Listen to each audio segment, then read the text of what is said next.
Assalamualaikum warahmatullahi wabarakatuh. Kenalkan, nama Ibu Irdanisi, Guru Kimia Mandua, Kota Pekanbaru. Pada pertemuan kali ini kita akan mempelajari pengenalan ilmu kimia. Ilmu kimia dan peranannya.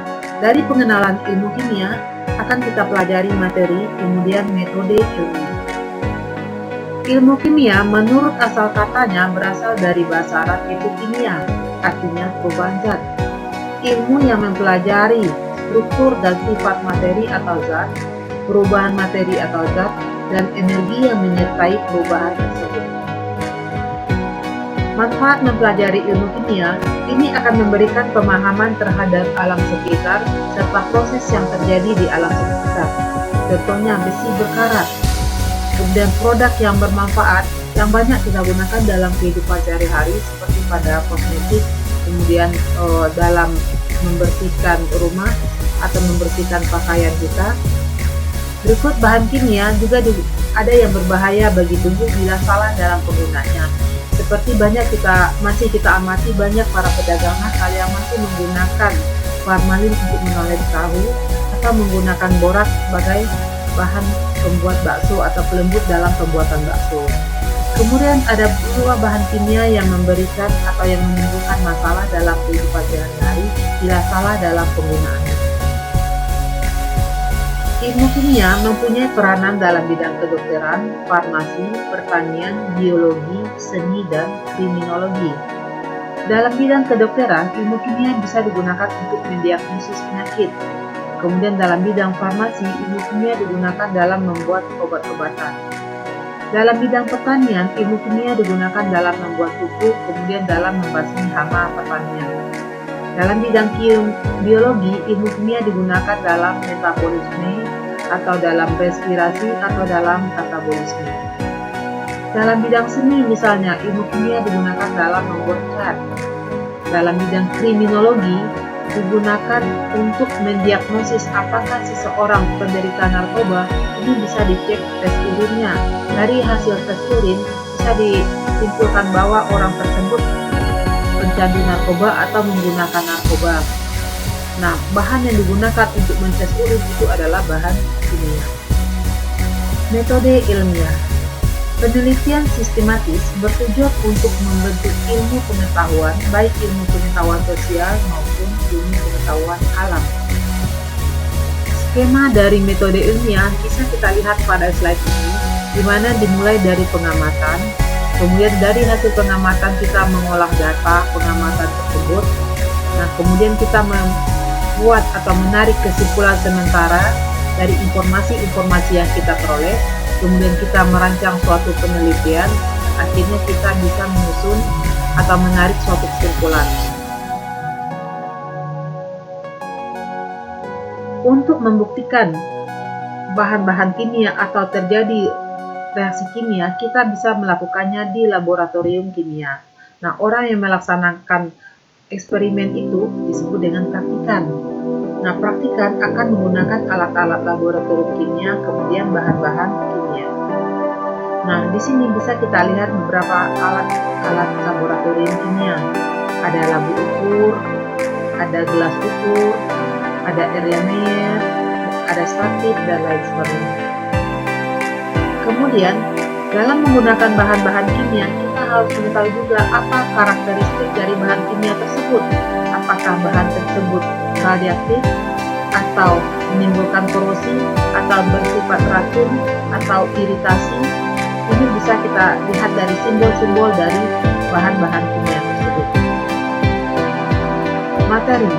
Materi kita bisa mendefinisikannya, apa sifat materi tersebut, bagaimana penggolongannya, kemudian perubahan yang mengalami atau yang dialami oleh materi tersebut.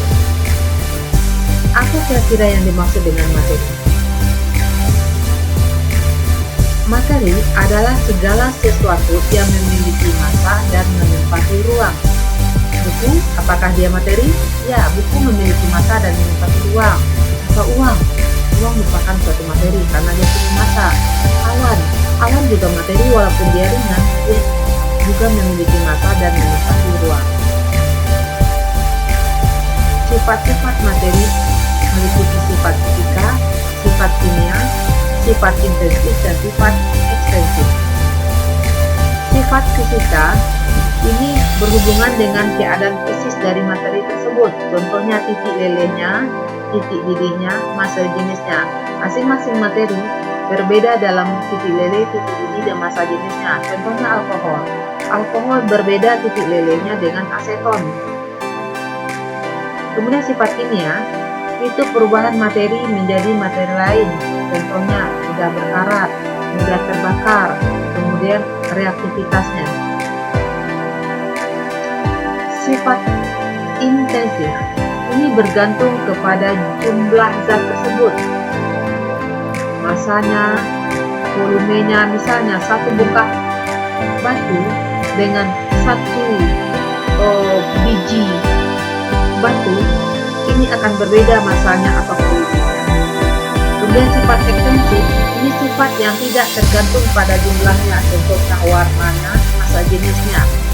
Kita ambil contoh, misalnya satu gelas air dengan satu tetes air yang sama-sama kita kasih warna merah, ini warnanya tetap sama. Atau satu tetes alkohol ya dalam satu gelas atau dalam satu tetes alkohol, ini warna dan masanya sama. Jadi tidak tergantung kepada jumlah. Penggolongan materi. Materi ada zat tunggal, ada campuran. Zat tunggal itu ada yang unsur, ada yang senyawa. Nah, unsur itu ada yang bersifat logam, non-logam, dan metaloid. Kemudian campuran ada yang homogen, ada yang heterogen. Antara homogen dan heterogen disebut dengan koloid. Zat tunggal ini terdiri dari satu jenis materi saja. Yang paling sederhana contohnya O. H itu zat tunggal atau satu unsur saja. Gabungan dari unsur yang saling berikatan kimia, contohnya air, cuka, ini disebut dengan senyawa. Partikel senyawa, contohnya air, karbon dioksida, garam dapur, ini merupakan partikel senyawa, di mana unsurnya berbeda. Partikel unsur ini terdiri dari unsur yang sejenis, contohnya helium, atom logam. Kalau unsurnya lebih dari satu, maka disebut dengan molekul unsur, contohnya oksigen. Kemudian unsur-unsur, molekul unsur lainnya, nitrogen, ini disebut dengan molekul unsur. Campuran terdiri dari dua jenis atau lebih dari materi. Campuran terdiri dari larutan, suspensi, dan koloid. Campuran yang homogen tidak dapat dibedakan antara pelarut dengan zat terlarutnya. Contohnya dalam kehidupan sehari-hari, kamu membuat satu gelas air gula, 1 sendok gula kamu larutkan ke dalam air. Di sini kamu tidak bisa membedakan mana zat terlarutnya, mana pelarutnya. Maka disebut dengan larutan. Atau 1 sendok garam dilarutkan dalam air. Suspensi itu campuran heterogen yang antara zatnya dapat dibedakan tanpa molekul. Suspensi campuran heterogen di mana antara molekul terlarutnya dengan molekul pelarutnya dapat dibedakan tanpa menggunakan mikroskop ultra. Contohnya, pasir kamu larutkan ke dalam air. Di sini kamu bisa membedakan mana pasirnya, mana airnya sebagai pelarut.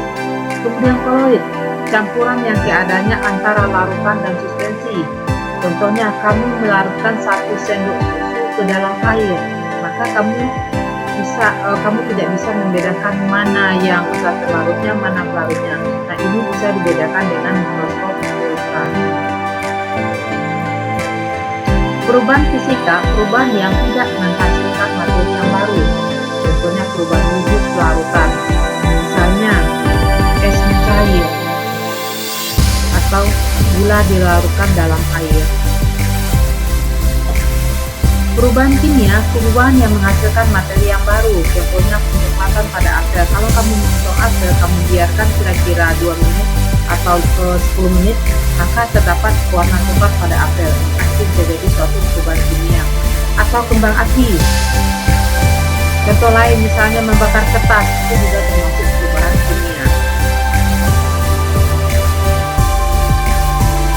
Reaksi kimia, ciri-cirinya yang pertama mengalami perubahan warna, yang kedua perubahan suhu, yang ketiga pembentukan endapan, yang keempat pembentukan gas.